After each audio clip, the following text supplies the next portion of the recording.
What if I told you I could teach you how to be a great father in just 3 words? I bet I can do it.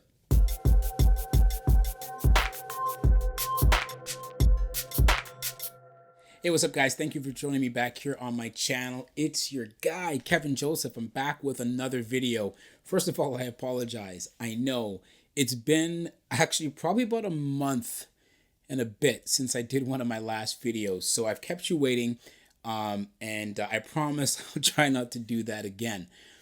Anyways, today I want to talk to you just for the next 5 minutes or so about being a great father. I want to preface this by saying this one thing. About a week and a half ago or so, I had posted a picture on my Instagram page of me and my son with a comment, some commentary about, being a great dad is pretty easy. Just be there.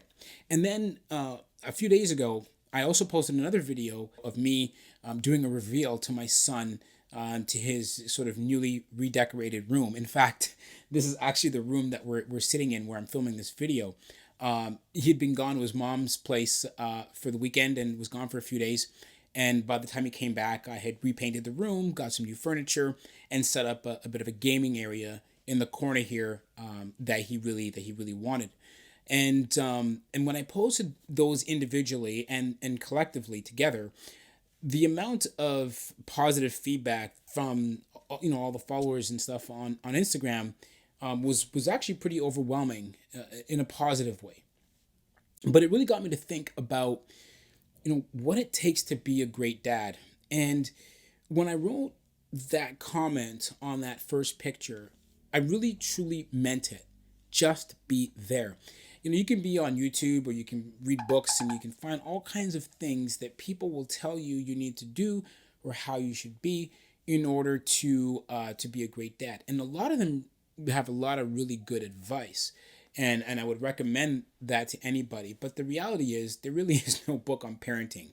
And if anyone finds a book that's on parenting and how to do it properly, get your money back or don't buy it at all, because there really is no rules, but there's always good guidance. Anyways, I digress, which I tend to do very easily. Anyways, so back on track here, just be there. I don't want to make this a slogan. It's not supposed to be a chant or a motto or anything like that.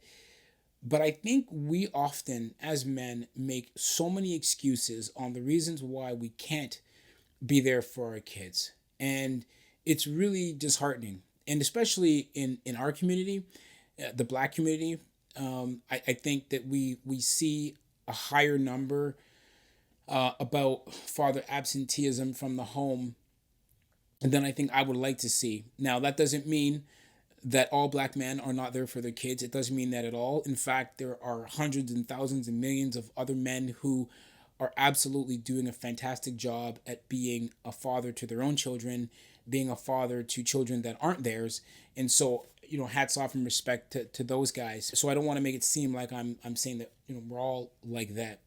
But I'm addressing, obviously the individuals that like to make excuses. There really is no excuse, in my opinion, about why you can't be there for your kids, because being there for your kids is not just financially, it's physically, it's emotionally.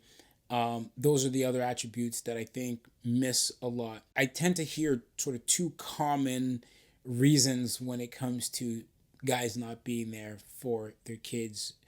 And number one is usually because there's some sort of dislike for the children's mother. And number two is the fact that, well, my dad wasn't there for me, or no one has showed me how to be a good father. But those are both excuses because, for example, my child's mother and I don't see eye to eye on certain things. However, we are absolutely amicable when it comes to raising our son.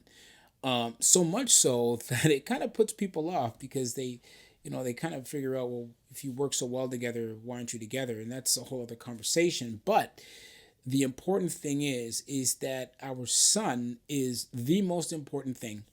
And that's all that matters. And it supersedes any differences that we may have. So that's the key thing. So to me, as far as I'm concerned, baby mama drama or not, that's no reason for you not to be there for your kids. The other thing is, not having a good role model, not being there, or having a father in your life to help you understand what you need to do to be your kid. I mean, come on. You don't have to be told what to do and how to be a good father. I want to share something with you that kind of is fitting, and I think it just resonates to my point about just being there. So, several weeks ago, we're all stuck at home with this whole COVID-19 thing, and there was a time where the school obviously had been closed, and there was a notification for us to go back to the school to collect all the kids' belongings. And so when my son's mom went to the school to pick up all the stuff that was there, mixed into his schoolwork was this assignment that he had, and I'm going to share it with you because I think it's vital for you to sort of understand the point that I'm trying to make. And this is not being done to suggest or to sort of pump myself up and oh, look at me, I'm a great dad. But the point I'm trying to drive home here is that it's the little things, and many times the things that you don't even realize you're doing, that is actually making the biggest impact. So here we go. So in this, he says, my dad is a hero to me because he cheers me up. Whenever I'm sad, like when he has to do something and I'm sad, he takes the time to spend with me.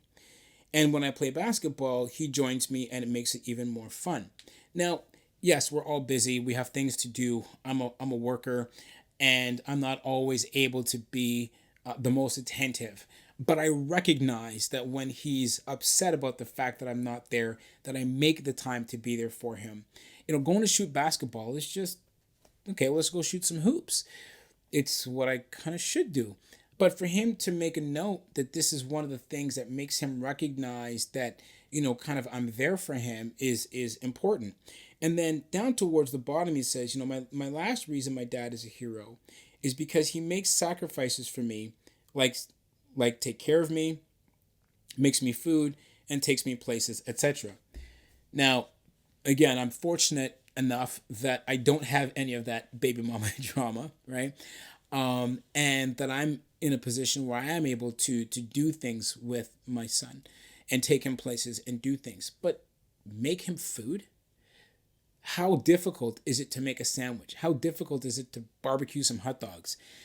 It's the simple little things in life that mean the most to kids. And so when you come up with these excuses and hard things about it is to be there for your kid, it's absolute nonsense. So I want to summarize all of what I'm saying into this, and it goes back to just be there. No excuses. You don't have to do anything fancy. You don't have to redecorate a room. You don't have to take luxurious trips. Just be